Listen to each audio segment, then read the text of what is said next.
Emotional freedom, what is it really? It is space. It is vital room to breathe deep down in your soul. It is also permission.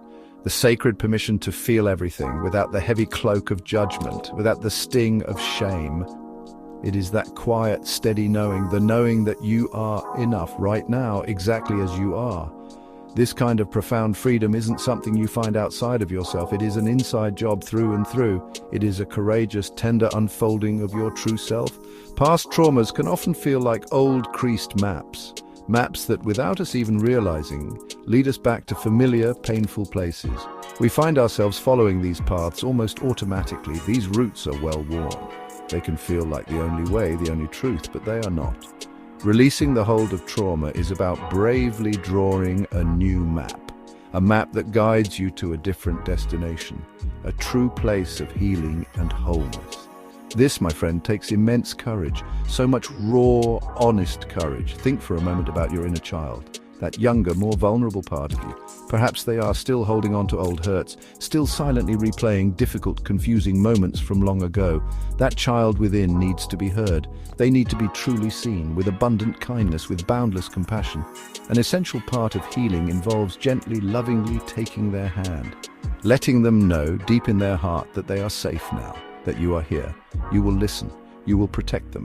This journey of self-discovery and healing is exquisitely unique. It is yours alone to walk. There are no magical shortcuts, there are no easy answers simply handed down by others, but there is a path. It unfurls one small step at a time, one conscious breath at a time. It asks for our deepest vulnerability. It truly demands our full presence. This sacred journey is not about striving to become someone entirely new, it is about returning, a gentle, powerful returning to who you truly are, beneath it all. Our past experiences are incredibly powerful. They act as sculptors, shaping our beliefs about ourselves and the world. Like a sculptor carefully shapes clay. Sometimes these ingrained beliefs serve us very well. They guide our choices. They protect us from harm, but other times they significantly limit us. They whisper insidious messages like you're not good enough, or you're far too much, or don't even bother trying. These are the persistent echoes of yesterday, still ringing in our ears today, profoundly affecting how we feel right now. Sometimes the past can feel like a moment of frozen time, a single painful scene replayed over and over and over again in our minds. We can get utterly stuck in that icy, paralyzing grip, feeling unable to move forward. The emotions from that past event feel just as raw, just as potent as they did back then. This is the very nature of unprocessed, unacknowledged pain. It doesn't simply fade with the turning of calendar pages. It waits patiently. It waits for us to turn towards it with warmth, with gentle understanding, to finally thaw it out. Emotions stemming from past hurts can arrive like powerful waves, often unexpected. Sometimes they are small, manageable ripples. Other times they are towering, overwhelming tsunamis. They can threaten to pull us under into despair. This is not a sign of weakness, not at all. It is a sign of being deeply human, of having loved, of having risked our hearts. The key is not to fiercely fight against the waves, but instead to learn to surf, to learn to ride them with growing skill, to know deep down that they will eventually pass. We often carry these emotional burdens silently, like heavy, unseen stones in our pockets. We might not even consciously know why we feel so consistently weighed down, so profoundly tired. These burdens are the unspoken stories, the unexpressed lingering grief, the unacknowledged lurking fears. Recognizing that they exist is the very first crucial step. Naming them, speaking them aloud, begins to take away some of their immense power. It lightens the load, slowly, surely, one brave admission at a time.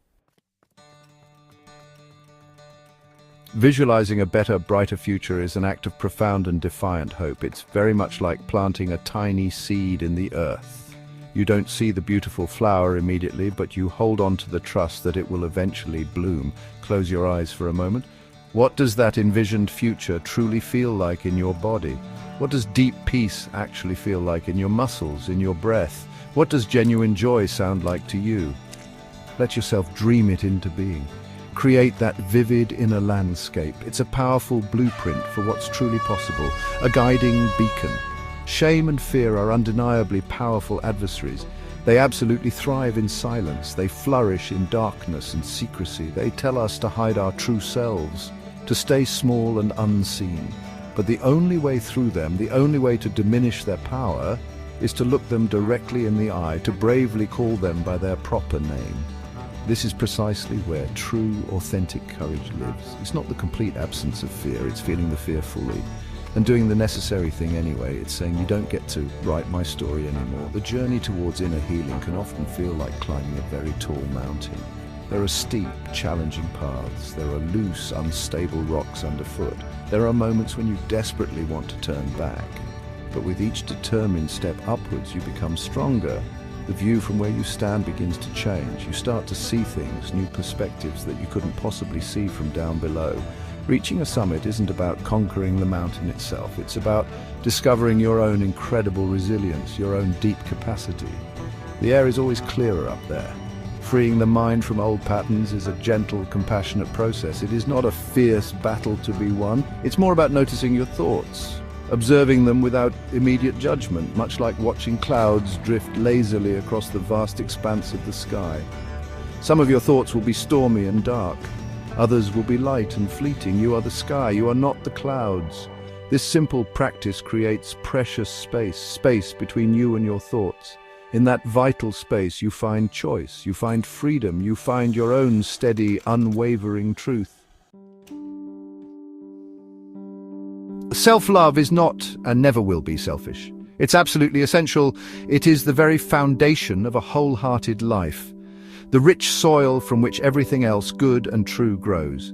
It means consistently treating yourself with the same deep kindness, the same unwavering compassion that you would readily offer to a dear, struggling friend. It's about courageously accepting all parts of yourself, the messy, imperfect parts, the shiny, admirable parts. All of it belongs, because you are inherently worthy of love, unconditionally, always. Self-care is essentially self-love in action. It is how we actively nurture that crucial inner foundation.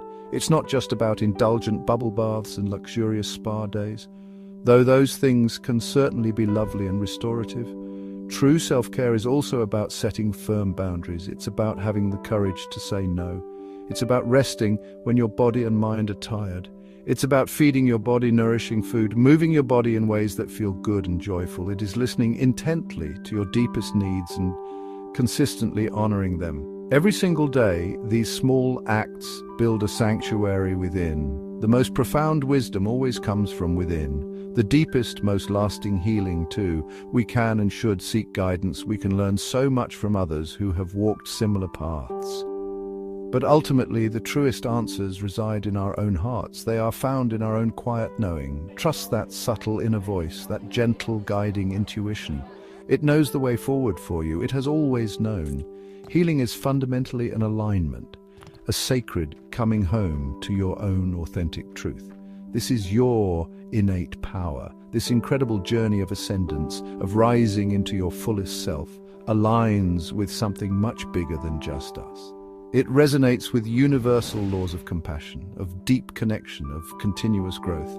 When we bravely commit to healing ourselves, we invariably contribute to the healing of the world around us. Our inner peace has the power to ripple outward, touching others. Nurturing self-love and diligently practicing self-care are not just personal acts. They are profound acts of courage. They are acts of unwavering hope. They declare that a more wholehearted life is indeed possible for you, for all of us.